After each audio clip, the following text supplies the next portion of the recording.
Hi friends, చూస్తున్నారు కదా, మనం ఒక చిన్న విషయం తెలుసుకుందాం ఈ చిన్న వీడియోలో. ఏంటంటే ఇప్పటి జనరేషన్కు ఇప్పటి వాతావరణానికి ఒక 50 సంవత్సరాల వెనుకకి వెళ్ళి చూసే వాతావరణానికి ఎంత డిఫరెన్స్ అంటే అసలు ఊహించలేమండి. భూమి ఆకాశానికి ఉన్నంత డిఫరెన్స్ ఉంది. నా అనుభవం వేస్తున్నాను.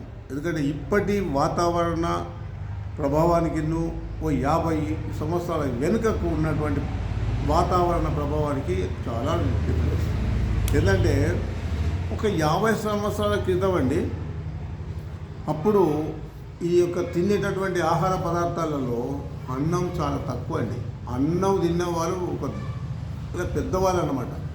నాకు తెలిసినప్పటికీ నా అనుభవం చెప్తుంది. ఇది భూలోకం కోర్స్ అండి. నేను చెప్పేది ఎక్కడనో ఇంకెక్కడనో లోకల్లో కాదు, మధ్య లోకల్లో కాదు, భూలోకంలో ఉన్న తీరు చెప్తున్నా.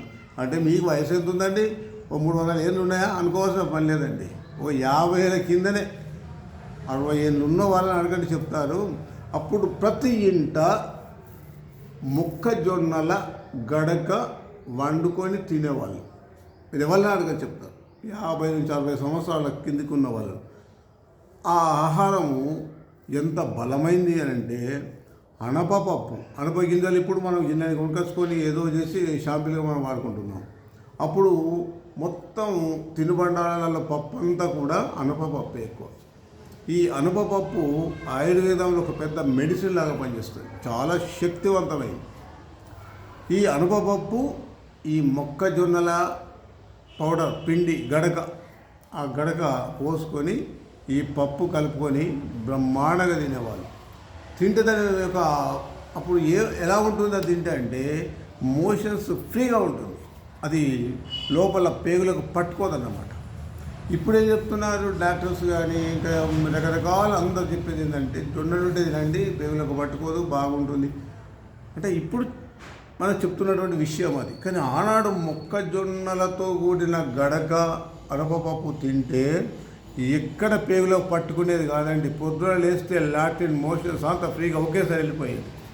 నా అనుభవం చెప్తున్నా. మరి అప్పుడు ఎంత మంచిగా ఉండేది, బలంగా మనుషులు చాలా దిట్టంగా ఉండేది, బలంగా ఉండేది. ఏ గోళీ వాడేవాళ్ళు కాదు అప్పుడు. ఎప్పుడైతే మొక్కజొన్నలను మాడిఫైడ్ చేసి కాగితాలలో పెట్టి, కవర్లలో పెట్టి, కప్పులలో పెట్టి అమ్మడం స్టార్ట్ అయిందో అప్పటి నుంచి స్టార్ట్ అయింది మన పని. ఎందుకంటే అవి తినడం మానేసినాం, రైస్ బియ్యం తినడం స్టార్ట్ అయినాం, ఇక వాటి జోలికి పోకుండా అయిపోయినాం.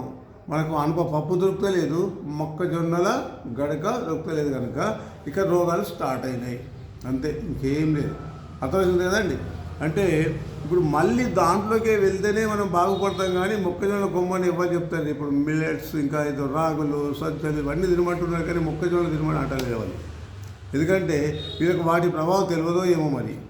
ఎందుకంటే తెలియకపోవచ్చు, ఇప్పటి జనరేషన్ అయితే తెలియదు కదండి. 60 ఏళ్ళ కింది వాళ్ళని అడగండి చెప్తారు వాళ్ళు మొక్కజొన్నలలో ఎంత పవర్ ఉందో. చాలా పవర్. అనపపప్పు, మొక్కజొన్న, అక్క కారం ఎంత బ్రహ్మాండంగా ఉండేదండి. కాకపోతే మనం ఇప్పుడంతా కల్తీ ఆహారంతో మనం అంతా చెడిపోయే అవకాశం ఏర్పడ్డది. అన్ని రోగాలను మనం రిసీవ్ చేసుకున్నాం. చూస్తున్నారు కదా. ఇక మొక్కజొన్నల యొక్క పవర్ ఏంటో మనం తెలుసుకున్నాం కదా. వాటిని ఈ రోజులలో ఇతరులకు అమ్మడం వల్ల దాన్ని బిస్కెట్ రూపంలో మార్చేస్తే బిస్కెట్ తిని నీళ్ళు తాగి సంతోషపడుతున్నాం మన పిల్లలంతా. ఆనాటి మన పిల్లలు మొక్కజొన్న కాంకులు రోజు 5, 6, 7, 8 తిని కడుపు నిండా తిని నీళ్ళు తాగి బతికిన వాళ్ళకి ఏ రోగాలు రాలి. అదే ఇప్పటి మన పిల్లలు అదే మొక్కజొన్నలను తీసుకుపోయి మాడిఫైడ్ చేసి బిస్కెట్గా తయారు చేసి మారి ఘోరమైన డిగ్రీలలో మంటలలో మండిస్తే ఇట్లా పొట్టు అంతా ఎండిపోయి కవర్లలో ప్యాక్ చేస్తే 2 బిస్కెట్లు తిని మనం నీళ్ళు తాగి సంతోషపడుతున్నాం మన పిల్లలు. ఇక రోగాలు వస్తున్నాయి. డిఫరెన్స్ లేదన్నమాట. కలియుగ యొక్క ప్రభావం అలా మారిపోయింది. ఒకవేళ అర్థమైతే కనుక వెనుకటి కాలానికి వెళ్ళండి, అంతే. నీ రోగాలన్నీ నెల లోపల మాయమైపోతాయి. వెనుకటి కాలంకి వెళ్ళండి, 50 ఏళ్ళ కింద ఉన్న చరిత్రలకు వెళ్ళండి, అటువంటి ఆహారంకు మారండి, మీ లైఫ్ అంతా మారిపోతుంది. ఇంకేం లేదు. ఇక్కడ మారవలసినది ఒకటే ఉపాయం చూస్తున్నాను కదా. ఇక నేను మళ్ళీ నెక్స్ట్ వీడియోలో మేము ముందుకు వస్తుంటాను. మా వీడియో కనుక నచ్చితే లైక్ చేయండి, షేర్ చేయండి, కామెంట్ చేయండి, ఫాలో చేస్తూ ఉండండి. తప్పకుండా మీ యొక్క ముందుకు వస్తుంటాను. మంచి విషయాలు మీ ముందుకు తెస్తాను.